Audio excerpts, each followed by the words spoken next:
All right, what's up, man? Just wanted to kind of go over some arm action feels, kind of thoughts, how I think about the arm action, necessarily flip up particularly.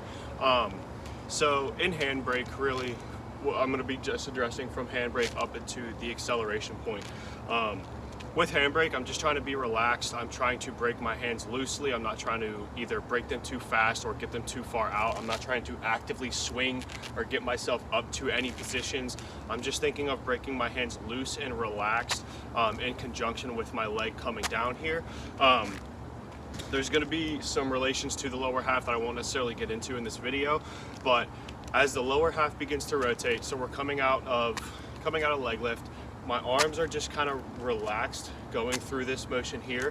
When I think of the path that I'm taking, I'm just thinking of, sort of working my elbow up, not extending and working the ball up to its spot. I'm thinking of just letting the elbow flow up to its spot to where we're even with the chest here.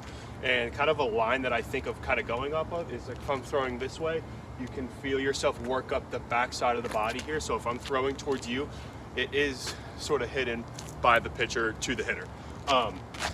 So one thing I want to think here is instead of, taking me out and open, if I'm throwing to you here, instead of taking me out and open, things like that, or, necessarily way out here, I'm just breaking my hands nice and relaxed and calm.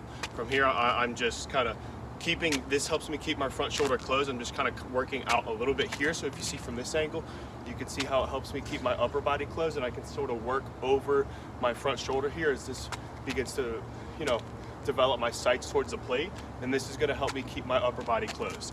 From that point, again, we're just nicely flowing. I like to think of gravity taking the ball or pulling the ball out of my glove, so it's just nice and loose, flowing up to this position here. I'm trying to capture this momentum of the arm swing there, and as the lower half begins to rotate, right, the lower half will rotate, and that's what's going to put me in a separation position.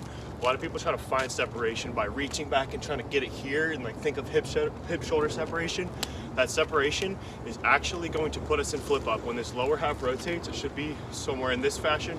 And as this lower half rotates, I'm going to simultaneously be working up. And as this lower half rotates, it's going to slingshot my upper body up into that scap retraction and load the pec so I can actually unwind and translate that down into the block and accelerate the arm through flip up there. So that's kind of how we're going to get to that position, just getting to that flip up. Going to accelerate with the lower half. That's going to put us in separation to then be able to accelerate through. So that's sort of how I think of the arm action in general. Also going to sort of relate that to an abbreviated arm action drill, which we can often practice to be able to feel this up on time, to be able to accelerate through there. If you have not checked that out, please do as well.